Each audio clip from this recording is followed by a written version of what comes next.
Hari ini saya mau sampaikan 3 hal yang sangat mendasar. Pertama-tama karena ini kebenaran yang Alkitab sendiri ajarkan. Tapi kedua, yang merupakan dasar yang sangat penting adalah karena kebenaran inilah yang menjadi realita yang membuat hari ini kita mengalami kemerdekaan dan kita dibebaskan dari semua tekanan hutang yang ada. Tidak ada waktu untuk menceritakan secara detail akan semua pergumulan yang sudah pernah kita semua lewati bersama. Saya sudah menyiapkan satu buku kecil dan saya beri judul Bebas dari Jerat Hutang. Saya berharap dalam 1-2 minggu ini akan siap dan akan dibagikan secara cuma-cuma kepada jemaat lewat setiap mesbah keluarga yang ada. Dan saya berdoa akan jadi berkat. Dan setiap saat Anda membaca akan memberikan suatu insight baru dalam roh saudara, mengingatkan akan betapa besarnya Tuhan bekerja di tengah-tengah kita selama ini. Tapi izinkan saya menyampaikan dan memberikan suatu review, mungkin kalau boleh saya katakan demikian. Beberapa dasar kebenaran yang selama ini Tuhan ajarkan, dan pada waktu kita mempraktekannya dan kita melakukannya dan kita masuk di dalamnya, semua ini akhirnya menjadi suatu realita, suatu kenyataan.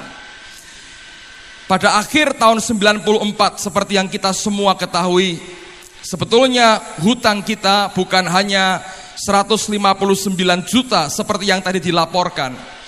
Karena pada akhir tahun 94, total seluruh yang kita harus bayar, setelah semua kita hitung, kita harus bayar sekitar 500 juta sebetulnya. Jadi apa yang hari ini kita selesaikan bersama dengan Tuhan, sesungguhnya sesuatu angka yang secara manusia di luar kapasitas kita untuk bisa menyelesaikan dalam waktu kurang dari 1,5 tahun terakhir ini. Tapi saya percaya oleh karena firman itu hidup dan firman itu adalah Allah sendiri. Kekristenan yang tidak bisa dan tidak pernah bisa bersandar hanya kepada firman saja, dia akan rapuh oleh setiap ujian yang datang. Tapi saya percaya kalau setiap orang percaya berpegang kepada perkataan Tuhan di atas segala kenyataan yang kita hadapi, hari ini kita melihat suatu bukti, bukan karena 1-2 orang yang hebat, tapi karena Allah kita adalah Allah yang luar biasa. Nah, saya mau sampaikan 3 prinsip ini saja. Saya memberikan review kepada saudara. Saya memberikan suatu pengulangan mungkin untuk menyegarkan kembali. Dan saya berdoa biarlah 3 patokan ini dipegang oleh setiap kita sampai Tuhan datang yang kedua kali. Sampai seluruh maksud Allah atas kehidupan kita tercapai. Sampai seluruh rencana Allah atas gereja ini tergenapi. Apa yang membuat semuanya ini akhirnya kita bisa lewati dengan kemenangan? Saya belajar 3 hal yang sangat mendasar. Yang pertama, mari kita lihat Kejadian pasal yang pertama. Lihat dari ayat yang pertama sampai dengan ayat yang ketiga. Kejadian pasal yang pertama, ayat yang pertama, kedua, dan ayat yang ketiga. Mari kita lihat akan dasar dari segala dasar yang pernah ada.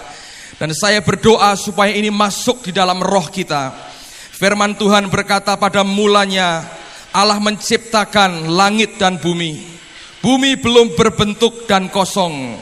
Gelap gulita menutupi samudra raya. Lalu apa yang terjadi? Apa yang membuat semua yang gelap gulita dan yang kacau, yang tercampur baur ini menjadi sesuatu yang indah? Ayat berikutnya Alkitab berkata, dan roh Allah melayang-layang di atas permukaan air.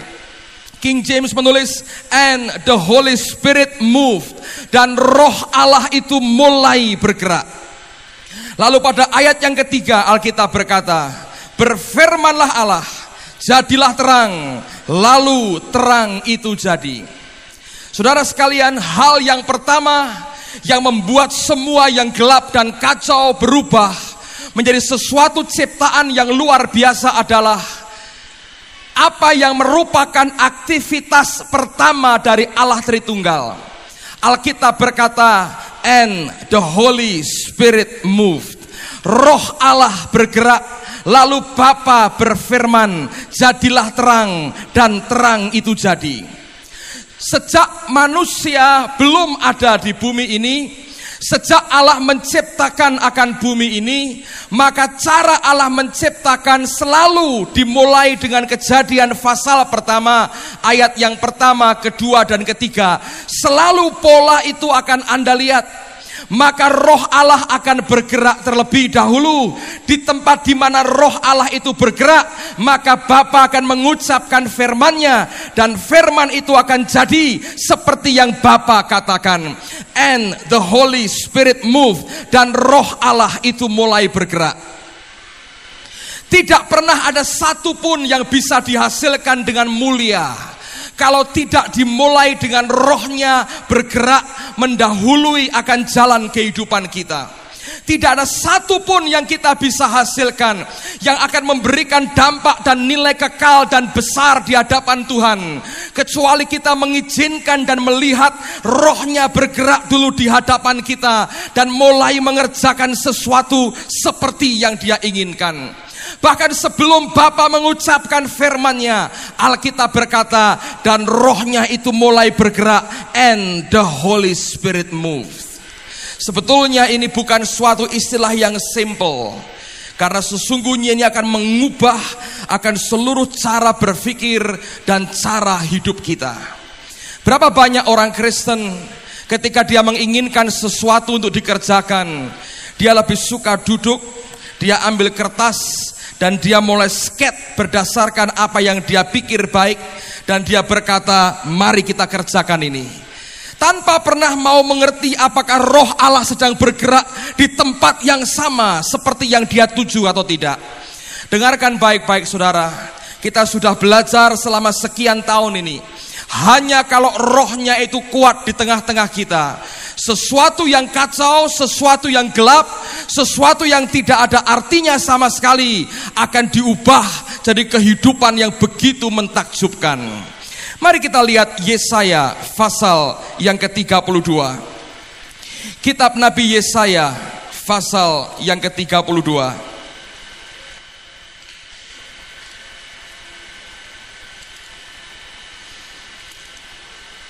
Saya akan membaca dari ayat yang ke-9 sampai dengan ayat yang ke-20. Dari kitab Nabi Yesaya pasal 32. Hai perempuan-perempuan yang hidup aman, bangunlah, dengarkanlah suaraku. Hai anak-anak perempuan yang hidup tentram, perhatikanlah perkataanku. Dalam waktu setahun lebih kamu akan gemetar, hai orang-orang yang hidup tentram, sebab panen buah anggur sudah habis binasa, dan panen buah-buahan lain juga tidak ada. Gentarlah hai perempuan-perempuan yang hidup aman, gemetarlah hai perempuan-perempuan yang hidup tentram. Tanggalkanlah dan bukalah pakaianmu, kenakanlah kain kabung pada pinggangmu. Ratapilah ladangmu yang permai, dan pohon anggurmu yang selalu berbuah lebat. Ratapilah tanah bangsaku yang ditumbuhi semak duri dan putri malu. Bahkan juga segala rumahmu tempat bergirang-girang di kota yang penuh keriaan. Sebab purimu sudah ditinggalkan, dan keramaian kotamu sudah berubah menjadi kesepian. Bukit dan menara sudah menjadi tanah rata untuk selama-lamanya, menjadi tempat kegirangan bagi keledai hutan dan tempat makan rumput bagi kawanan binatang. Lalu perhatikan pada ayat yang ke-15, terjadi titik balik yang luar biasa pada ayat ini. Alkitab berkata, sampai dicurahkan kepada kita roh dari atas. Apa akibatnya? Perhatikan, maka padang gurun akan menjadi kebun buah-buahan, dan kebun buah-buahan itu akan dianggap hutan. Di padang gurun selalu akan berlaku keadilan, dan di kebun buah-buahan akan tetap ada kebenaran. Di mana ada kebenaran, di situ akan tumbuh damai sejahtera. Dan akibat kebenaran ialah ketenangan dan ketentraman untuk selama-lamanya. Bangsaku akan diam di tempat yang damai, di tempat tinggal yang tentram, di tempat peristirahatan yang aman. Hutan akan runtuh seluruhnya dan kota akan direndahkan serendah-rendahnya. Ayat 20 Anda perhatikan, berbahagialah kamu yang boleh menabur di segala tempat di mana terdapat air, yang dapat membiarkan sapi dan keledainya pergi kemana-mana. Perubahan terjadi, Alkitab berkata, sampai dicurahkannya roh yang dari atas. Lalu apa akibatnya? Maka padang gurun akan berubah menjadi kebun buah-buahan, dan kebun buah-buahan itu akan dianggap hutan. Kelimpahan akan terjadi, anugerah pertumbuhan akan terjadi. Sampai kapan? Sampai rohnya dicurahkan, baru hal itu akan terjadi. Nah, Alkitab berkata, berbahagialah kamu yang boleh menabur di segala tempat di mana terdapat air, di mana rohnya dicurahkan seperti air hujan yang mengairi. Di situ air akan tersedia. Di tempat itu ketika kita mulai taburi sesuatu, kita akan berbahagia karena kita akan menuai hasilnya. Di tempat di mana tidak terdapat air, Anda boleh taburi dengan benih terbaik semacam apapun yang engkau punya, tidak ada hasil yang baik. Saya belajar pada akhirnya, saudara, yang pertama-tama itu bukan karunia, tapi yang pertama-tama itu adalah hati kita. Yang pertama-tama itu bukan soal talenta, tapi yang pertama-tama adalah ketulusan kita di hadapan Tuhan sebetulnya. Engkau boleh orang yang punya karunia dan talenta sehebat apapun, sebutkan sehebat apapun, taruhkan di tempat di mana rohnya tidak ada, semua itu akan mati dan tidak ada gunanya. Orang yang mencoba mengandalkan manusia, saya berani berkata itu kebodohan yang luar biasa. Yang hanya kita bisa andalkan hanya Tuhan dan Tuhan saja. Saya mengalami dan gereja ini mengalami sesuatu yang aneh. Sebelum kita pindah ke tempat ini, kita masih punya kantor pada waktu itu di Jalan Imam Bonjol, di ujung sana dekat Tugu Muda. Dan di situ kita buat sebuah toko buku yang diberi nama Toko Buku Rema. Sampai sekarang masih diabadikan namanya, dan biar tidak usah diganti. Karena itu membuat suatu sejarah yang sangat panjang. Dan toko buku itu selama di Imam Bonjol itu, saudara, tidak pernah untung, rugi terus. Ada beberapa saudara yang memberikan akan persembahannya, menurut saya belasan juta sudah dipersembahkan, dimasukkan ke toko buku Rema itu. Tidak jelas, saya tidak yakin bahwa teman-teman yang mengerjakan itu tidak jujur, mereka orang-orang yang sangat jujur. Tapi saya tidak melihat, kita semua tahu tidak ada pertumbuhan apapun, diberi modal berapapun, pasangkan AC, didekor yang bagus, belikan, kulakkan barang baru, habis lagi, habis barangnya, habis juga duitnya. Dan tidak ada kemajuan sama sekali, berat bertahun-tahun terjadi semacam itu.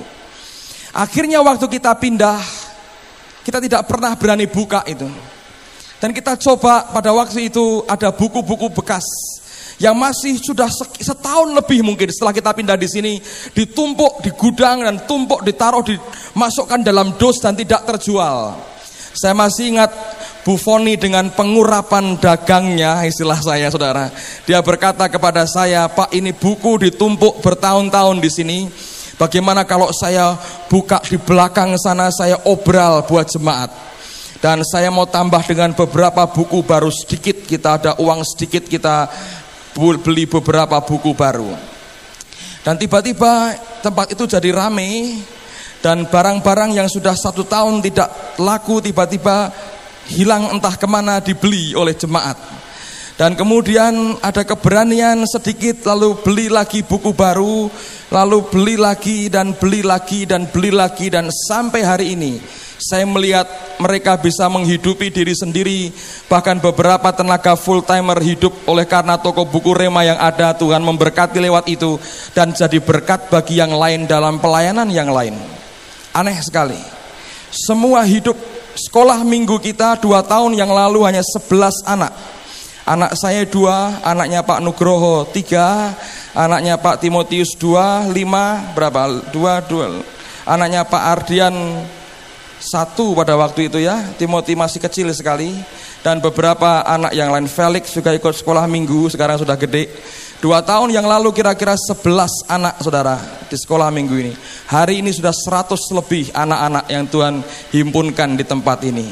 Saya melihat ketika rohnya dicurahkan, Anda boleh taburi, dan ketika engkau taburi dengan sesuatu yang baik, engkau akan tahu ada hasil yang baik akan dihasilkan, dan lihat betapa luar biasanya Allah memberkati.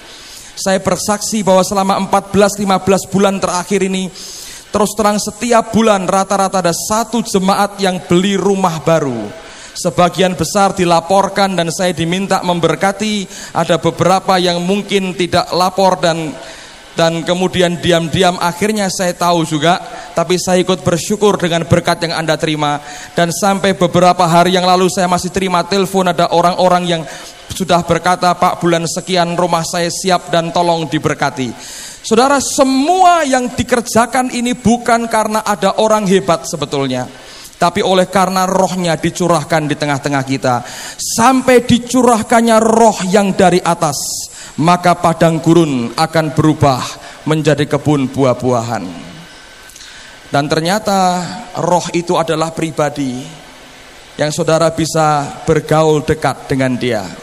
Selama engkau hidup menyukakan hatinya, selama engkau bersahabat dengan dia, dia akan tetap tinggal dan berkuasa di tengah-tengah kita.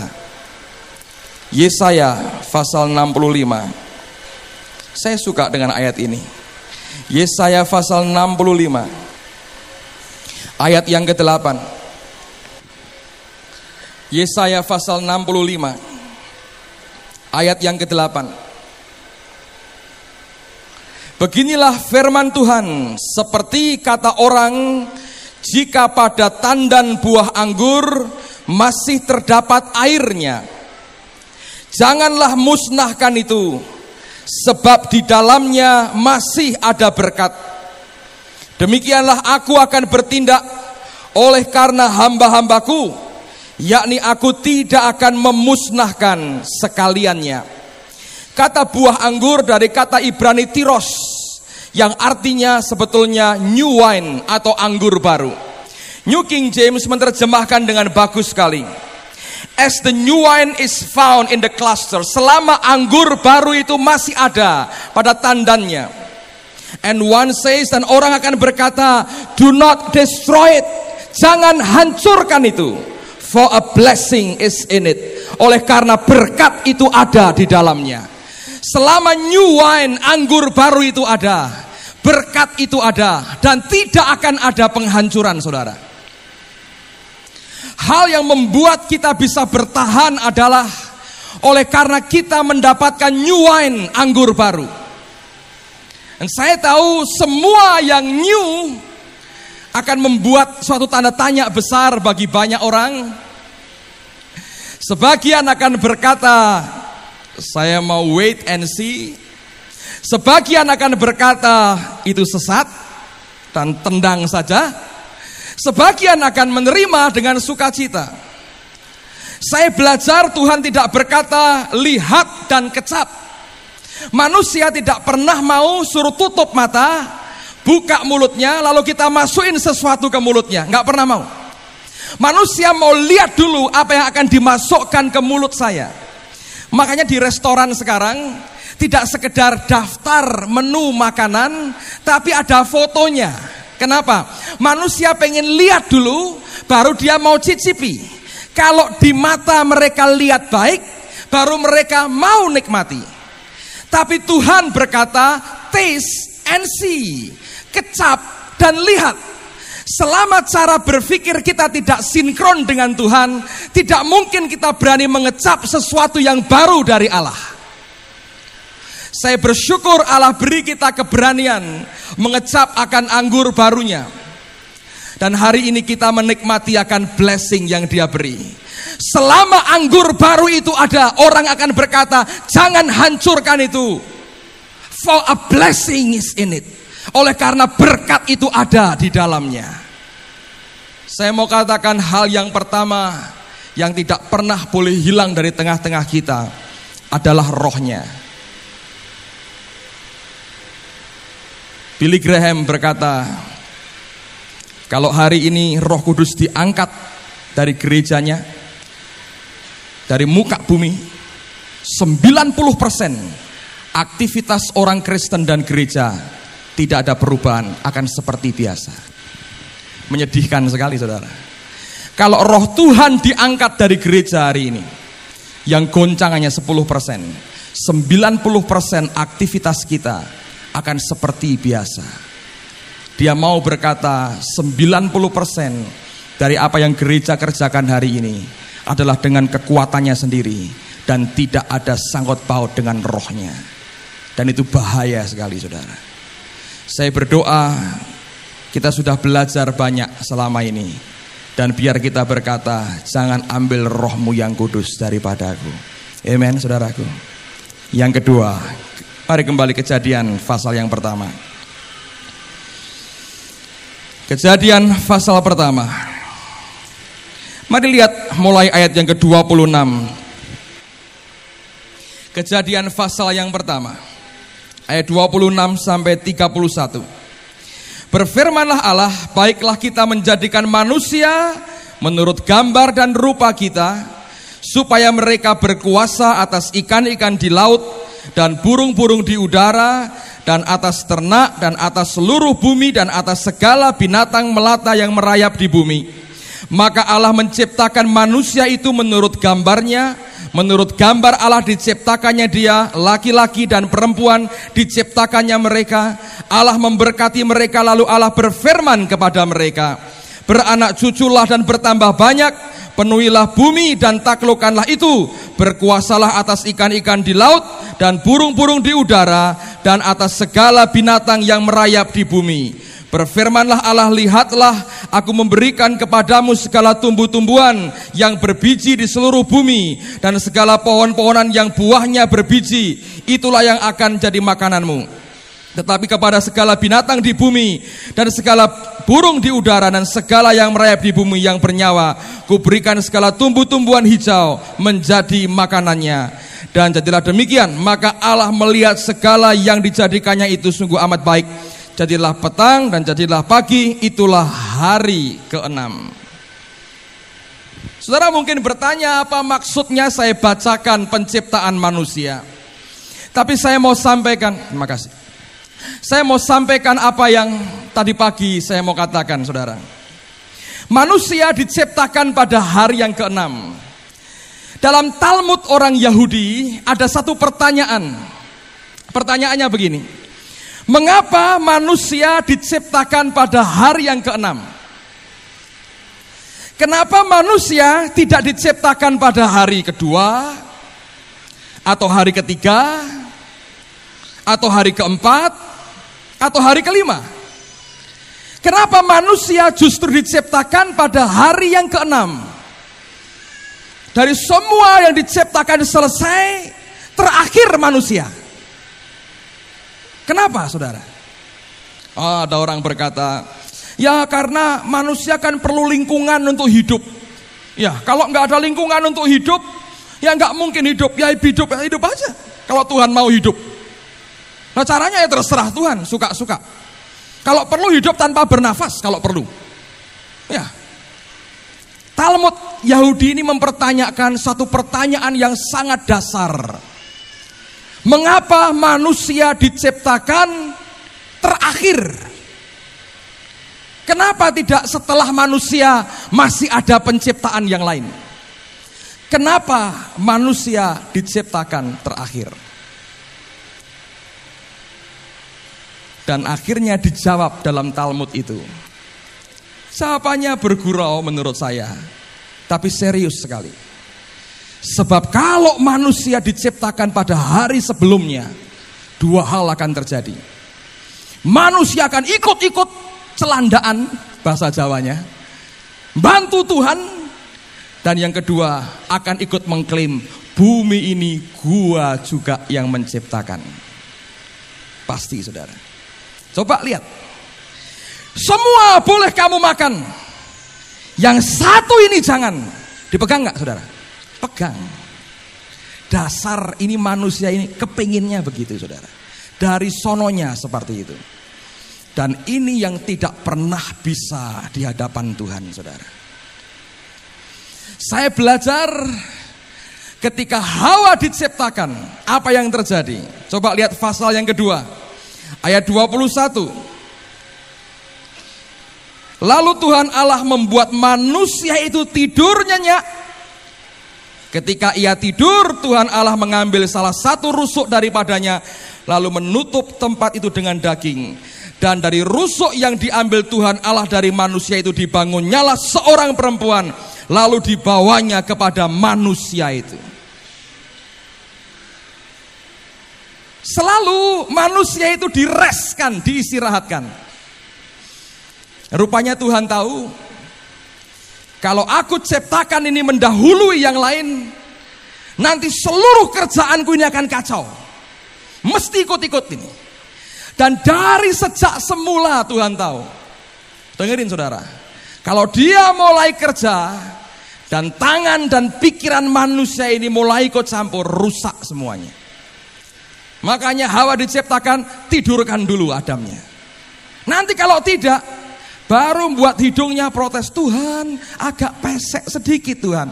Nanti mesti ngopo itu komentarnya banyak saudara. Daripada begitu suruh tidur, tahu jadi pokoknya. Selalu dari pertama saya melihat itu yang kita harus perhatikan. Dan hal yang sama sampai hari ini saudara. Rusaknya banyak pekerjaan Tuhan adalah campur tangan orang-orang yang merasa sok ngerti. Dan apa yang kita kerjakan, kita anggap kita ini sudah kayak Tuhan sendiri.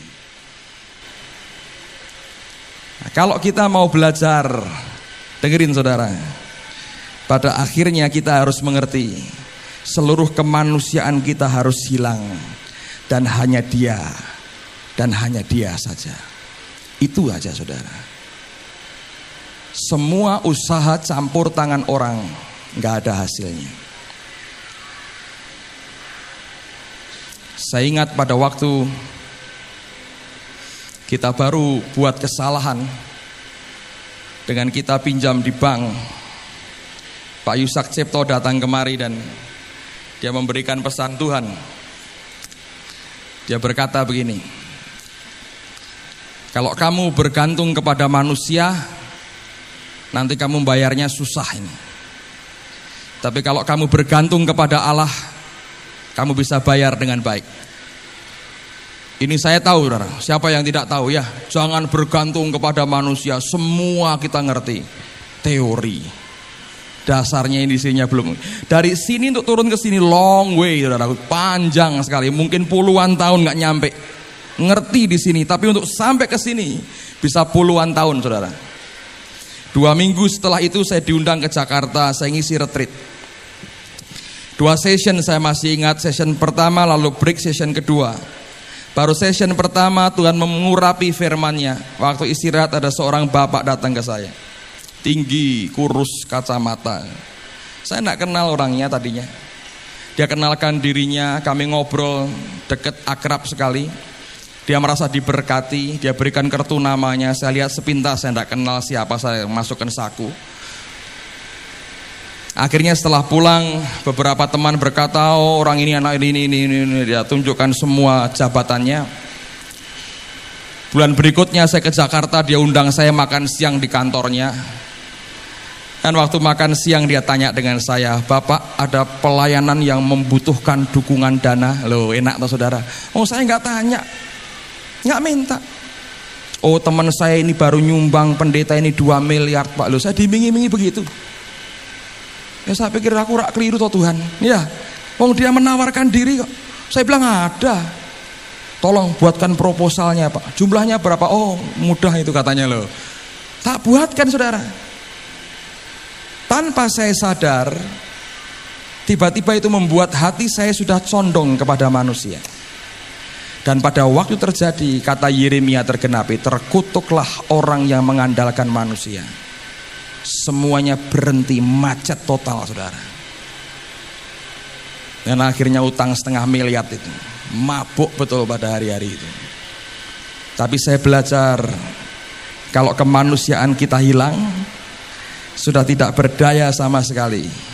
Nanti semua kekuatan Tuhan akan dialirkan dalam hidup kita. Dengerin saudara, dari sejak pertama Allah mau memberikan semuanya tahu jadi sebetulnya dengan kita. Yang dibutuhkan cuma menyerah dan bersyukur kepada Tuhan. Itu aja. Tapi itu hal yang paling susah buat manusia kerjakan. Dengan akal kreativitasnya. Orang selalu berkata, kan kita mesti mencintai Tuhan dengan akal budi kita. Oh ya.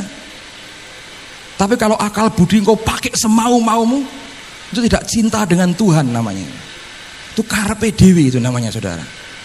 Dan ternyata gak ada hasilnya. Bertahun-tahun dikerjakan dan tidak ada hasilnya.